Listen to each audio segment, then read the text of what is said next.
welcome to Heirs and Spares, the show where we bring you insight and opinion into the lives of two rather famous royal couples on either side of the Atlantic. I'm Kinsey Schofield, and I'll be bringing you updates on the Duke and Duchess of Sussex right here in sunny California. Sir, the royal family drama is heating up again, and this time, Meghan Markle and Prince Harry are facing backlash for allegedly using their daughter, Lilibet, to gain favour with Netflix. But wait, Prince William is making headlines of his own, stealing all the attention.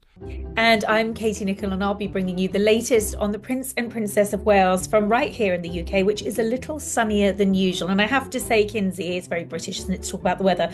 But after 3 months of darkness and drab, dreary January and February, finally the spring sunshine has come out. And of course, it was St. David's Day, and we had Prince William out and about, well, with Kate in Wales, and also delivering an address for St. David's Day as well. So in a new Instagram post that he shared on Saturday, he shared footage of him and Kate doing that visit, meeting fans in Wales. The crowds were cheering, the sun was out, they were given bouquets of flowers, they were waving Welsh flags, and they had a really, really, I think, wonderful reception. You have to remember that they are, of course, the Prince and Princess of Wales, and that after the coronation, the first place that they visited, in fact, was Wales. They've always had a lovely connection with this country, particularly because it's the country where actually they spent a lot of their early relationship after they left Scotland and St Andrews. They moved to Anglesey, where William was working as a search and rescue pilot. So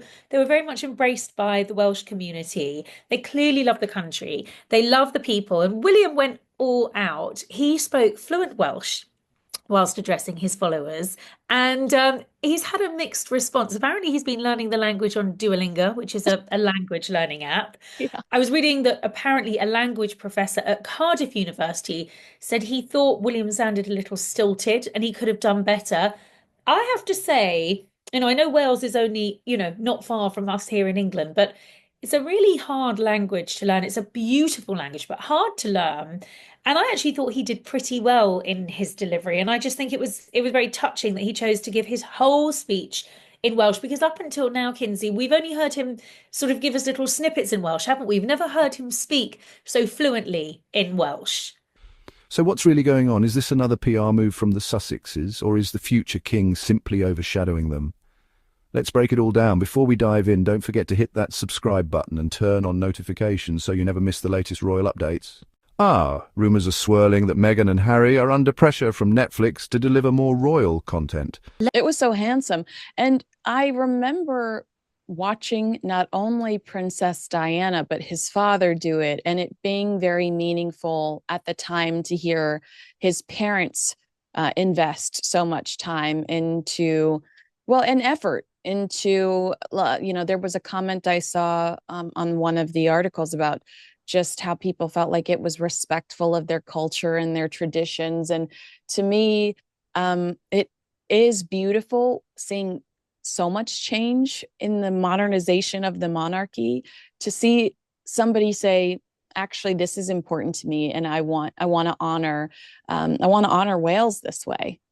Yeah, I think so. I mean, King Charles, he had actually quite a formal introduction to Welsh. He learnt the Welsh language, and he studied back in 1969 at a Welsh university, and that was before his investiture as Prince of Wales. So his Welsh is excellent and faultless. But of course, remember, William didn't have an investiture as Prince of Wales. He hasn't done that whole investiture at Carnarvon Castle. I remember being told by Kensington Palace at the time that it was nothing to do with being a snub to the Welsh people. He loves Wales, but he felt it was quite archaic. You were just talking, weren't you, about the modernisation of the monarchy? He obviously felt that this was archaic and didn't sit right with his sort of modern vision of the monarchy. But I think when we see him doing these trips to Wales, it almost becomes more meaningful, I think, to the people of Wales than a stiff, formal, stuffy investiture. He's actually out there, he's meeting the people. He and Kate went and made Welsh cakes on a visit a couple of days before, had some gorgeous footage of the two of them doing that. They visited a Welsh bakery. And what better way to stay relevant than by subtly including their daughter, Lilibet, in their narrative? Reports suggest that the couple's latest PR efforts conveniently align with their ongoing Netflix deals. But is this just another calculated move? Kate revealed that William had been practicing at home and brushing up on his baking skills and Googling how to make Welsh cakes. They served them at a they served them to locals, had a chance to interact with the people. And I think, obviously lovely that the Prince and the Princess of Wales were together. We're seeing more and more of the Princess of Wales out in public, which is just so inspiring and so wonderful and so hopeful, I think, for everyone. And lovely to see them out on the ground and meeting people. So to me, doing that ahead of St. David's Day, and then William giving this address on Instagram, again, very, very modern on St. David's Day. Just I I think he's got the tone right. I mean, maybe the professor didn't think his delivery was pitch perfect, but I think he got the tone right. And from everything we've seen on the footage, I mean, I wasn't actually there on the engagement, but from everything I've seen, it looks like he was both of them were really well received. Can I ask you a question before we move on really quickly? We are we're hyper aware of Harry and Meghan's solo engagements or appearances. And when it comes to William and Catherine, I have felt like over the last few years, pre cancer, that we saw Catherine out a lot more by herself, to the point where I was like overjoyed to see them together in Wales. And I didn't realize how much I missed seeing them together, interacting. They flirt with each other like, I mean, and it's not just the holding hands in public, because I saw those headlines. It's great to see them holding hands while in public transport. But I also just love watching the way that they interact with each other, because it very much feels flirtatious and sweet. Now, I guess I'm not as hyper aware when they are separated. I guess I just kind of got used to them doing independent ventures, because I think Catherine really does want her heart and soul to be in early learning and some of those causes that she really truly is invested in and believes in. But might we see them together more often? Because I really enjoy seeing them together. Whenever Meghan and Harry's popularity starts to dip, their children, especially Lilibet, suddenly make headlines. Recently, insiders claim that they are using her name to stay in the spotlight. Could this be an attempt to regain public sympathy and justify their multi-million-dollar Netflix contract? I think you are sort of typical of most royal fans, in that it's always wonderful to see them doing their solo work. And you're right, before she had to take time off for her operation and her cancer treatment, I think we were seeing more of the Princess of Wales out and about on her own, doing these solo projects, really investing her time into the early years, which has been very much her thing. But you know what, Kinsey, it's interesting because I'm thinking back to some of the earliest engagements, before they got married and the early years of their marriage. And they did do so much together. And I think that was because Kate was learning the ropes and getting used to life as a royal. And then we sort of saw her doing her own speeches, not necessarily dependent on William in the way that I think she was early on in her royal career. And I agree with you. I think it's so lovely that now that she is back at work and clearly loving it so much, we've seen her do some wonderful solo engagements, but how lovely to see them out and about in Wales, and important as the Prince and Princess of Wales. And I think, to your point about joint engagements, they do. I think they do tend to get more attention because it's lovely to see William and Catherine interacting the way that they do. And you can see there's a lot of banter, a little bit of rivalry over who's made the better Welsh cakes, who's the tastiest. Kate ribbing William a bit that he'd been checking up on Google on how to make them and practicing ahead of time. And I think all of that just puts a lovely natural charm into a royal engagement. And I just think it's really lovely to see. Yes, I look forward to more of them because I do just adore watching them engaging with each other. Let's talk about, because it would be silly not to acknowledge Meghan Markle's show that comes out today. We haven't seen it yet.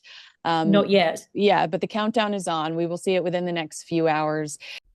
Meanwhile, Prince William is out here doing what royals do best, representing the monarchy.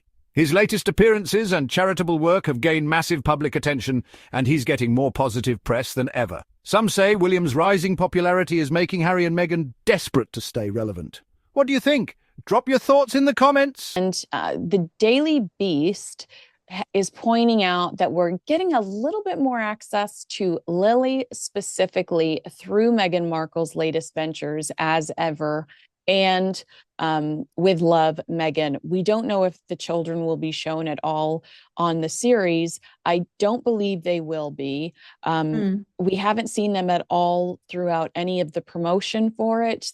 Netflix has uploaded 2 videos to promote it, a trailer and a teaser, and the children are not featured in that. We have seen Meghan's dog Guy, but and briefly, very briefly, Prince Harry. And I've heard conflicting stories that he just appears in episode 8 or that he appears in 1, 2, and 8. So we'll have to see what actually is true there.